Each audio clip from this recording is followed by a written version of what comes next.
പകുതിവില തട്ടിപ്പിൽ NGO confederation മുൻ chairman K N ആനന്ദകുമാറിന് മുൻകൂർ ജാമ്യമില്ല. ആനന്ദകുമാറിന് മുൻകൂർ ജാമ്യാപേക്ഷ തിരുവനന്തപുരം സെഷൻസ് കോടതി തള്ളി.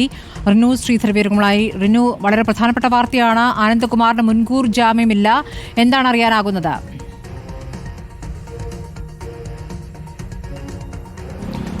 സ്മൃതി, പകുതിവില തട്ടിപ്പ് കേസുമായി ബന്ധപ്പെട്ടുകൊണ്ട് തിരുവനന്തപുരം ജില്ലാ സെഷൻസ് കോടതിയിലാണ് ഈ പകുതിവില തട്ടിപ്പുമായി ബന്ധപ്പെട്ട മുൻകൂർ ജാമ്യം തേടിയിരുന്നത്. പക്ഷേ സെഷൻസ് കോടതി ഇപ്പോൾ മുൻകൂർ ജാമ്യാപേക്ഷ തള്ളിയിരിക്കുന്നു. ആനന്ദകുമാറിന് മുൻകൂർ ജാമ്യം ഇല്ല എന്നുള്ളതാണ്. നമുക്കറിയാം, ക്രൈംബ്രാഞ്ചും അതുപോലെ തന്നെ പോലീസും കേരള പോലീസ് അടക്കം ഈ ചോദ്യം ചെയ്തിരുന്നില്ല ആനന്ദകുമാറിനെ എന്നുള്ളതാണ് ഏറ്റവും പ്രധാനപ്പെട്ട ഒരു കാര്യം. പക്ഷേ നിരവധി FIRകൾ രജിസ്റ്റർ ചെയ്തിരുന്നു. കണ്ണൂരിൽ കേന്ദ്രീകരിച്ച് നടത്തിയ തട്ടിപ്പുമായി ബന്ധപ്പെട്ട് രജിസ്റ്റർ ചെയ്ത കേസിലാണ് ആനന്ദകുമാർ തിരുവനന്തപുരം സെഷൻസ് കോടതിയിൽ ജാമ്യാപേക്ഷ നൽകിയതും ഇപ്പോൾ തള്ളുകയും ചെയ്തത്.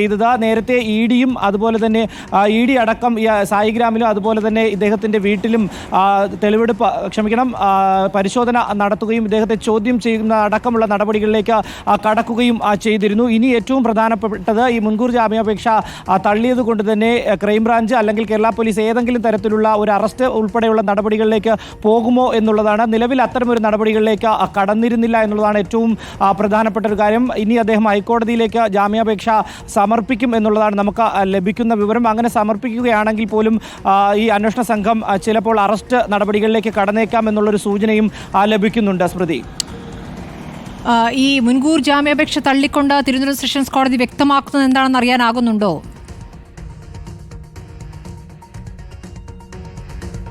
നിലവിൽ നമുക്ക് കോടതിയുടെ ഒരു പരാമർശങ്ങൾ നിലവിൽ ലഭ്യമായിട്ടില്ല. അല്പസമയത്തിനകം തന്നെ ലഭ്യമാകുമെന്നാണ് പ്രതീക്ഷിക്കുന്നത്. എന്തായാലും ഇത്രയും വലിയ ഒരു തട്ടിപ്പുമായി ബന്ധപ്പെട്ടുകൊണ്ട് വാർത്തകൾ അധികം പുറത്തു വന്നു.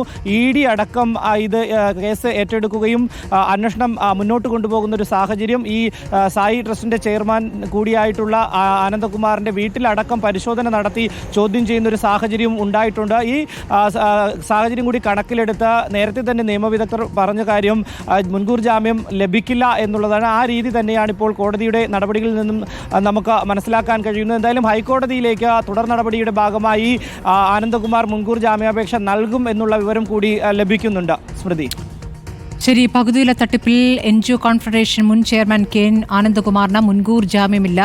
ആനന്ദകുമാറിന്റെ മുൻകൂർ ജാമ്യാപേക്ഷ തിരുവനന്തപുരം സെഷൻസ് കോടതി അല്പം മുമ്പാണ് തള്ളിയിരിക്കുന്നത്.